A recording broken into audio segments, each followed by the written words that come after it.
adalah gembalaku, takkan kekurangan aku. Ia membaringkan aku di padang berumput hijau. Saudara-saudari yang terkasih dalam Kristus, selamat pagi. Salam jumpa lagi dalam Sabda Siap Saji, Minggu 2 Juni 2024, Hari Raya Tubuh dan Darah Kristus. Marilah kita berdoa dalam nama Bapa dan Putra dan Roh Kudus. Amin. Marilah kita memuji tubuh dan darah Tuhan, yaitu santapan suci untuk umat beriman. Semoga tak kunjung henti wafatnya dikenangkan. Tubuh Kristus yang mulia sungguh-sungguh makanan, dan darahnya yang berharga sungguh-sungguh minuman bagi kita yang percaya kepada sabda Tuhan. Pada hari raya ini, mari kita semua penuh hormat mengimani keagungan kurnia jaminan hidup abadi yang tiada taranya.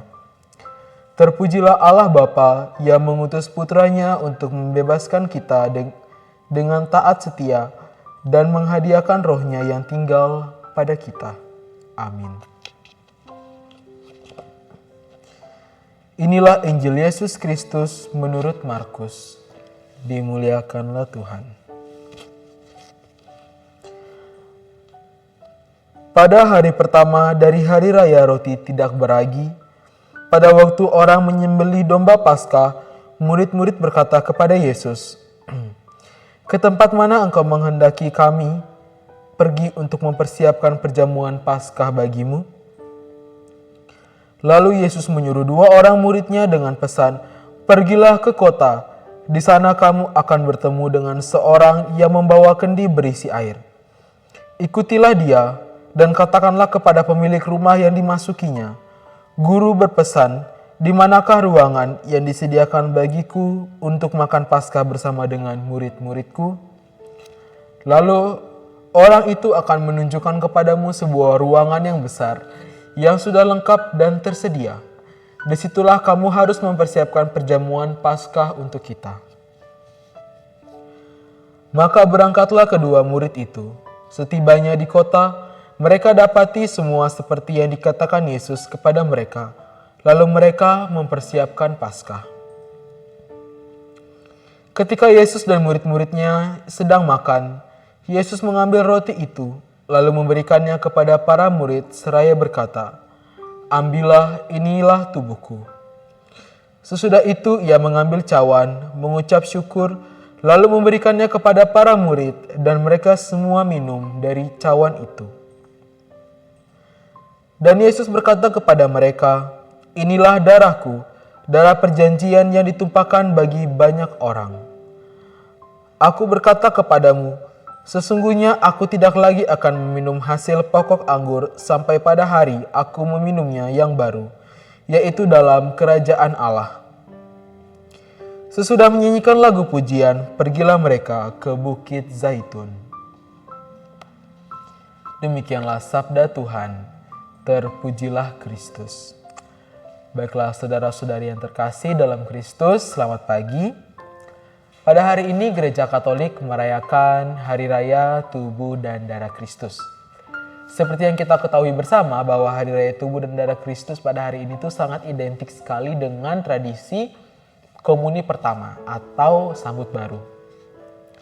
Peristiwa ini merupakan peristiwa yang dialami oleh anak-anak kelas 4 ke atas yang akan beranjak naik ke kelas 5. Pada umumnya seperti itu, anak-anak yang sudah mulai beranjak remaja, mereka akan menerima tubuh dan darah Kristus untuk pertama kalinya. Tentunya hal ini merupakan hal yang sangat menggembirakan bagi mereka. Begitu juga dengan saya dulu. Saat saya pertama kali merasakan tubuh dan darah Kristus, saya merasa sangat senang karena akhirnya setelah sekian lama saya bisa merasakan hal itu. Karena selama ini kan saya hanya melihat orang tua saya atau enggak orang-orang di sekitar saya yang menyantap tubuh Kristus, tapi saya sendiri tidak tahu gimana rasanya. Dan pada akhirnya saat hari raya tubuh dan darah Kristus, saya diperkenankan untuk menikmatinya. Bagi kita semua hal ini merupakan momen yang berharga dalam diri kita masing-masing. Karena apa? Karena kita bisa merasakan kesatuan yang utuh setelah kita dibaptis, akhirnya kita bisa bersatu dalam tubuh dan darah Kristus, dan kita juga bisa masuk ke dalam perjamuan Tuhan.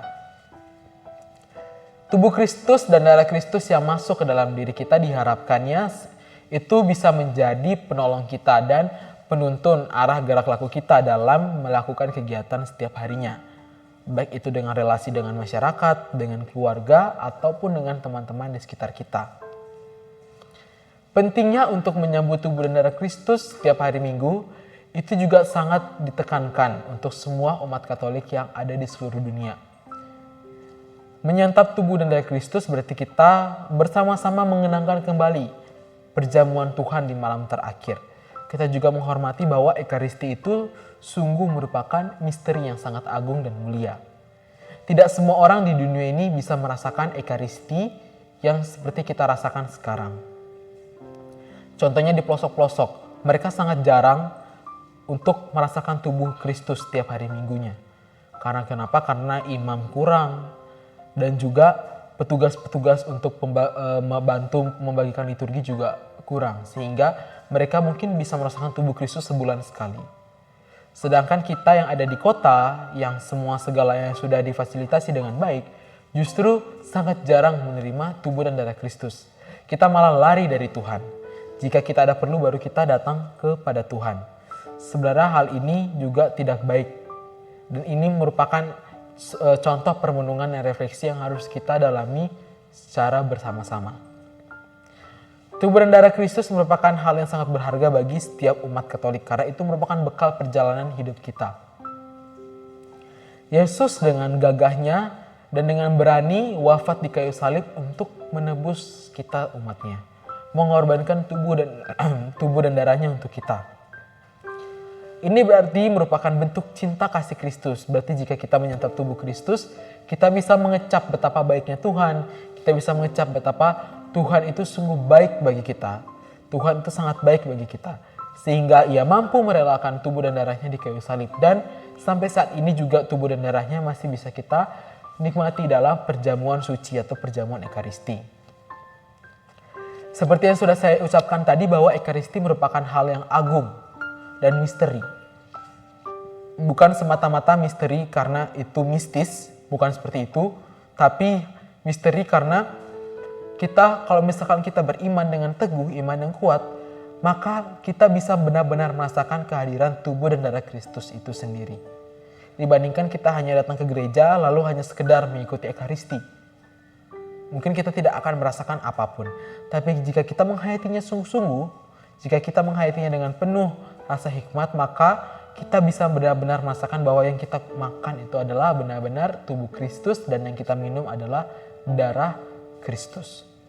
Maka dari itu saudara-saudara sekalian, marilah kita sama-sama mengucap syukur kepada Tuhan karena pada hari ini Ia mengundang kita semua untuk melaksanakan perjamuannya, melaksanakan perjamuan bersamanya, dan kita semua diajak untuk menyantap tubuh dan darah Kristus.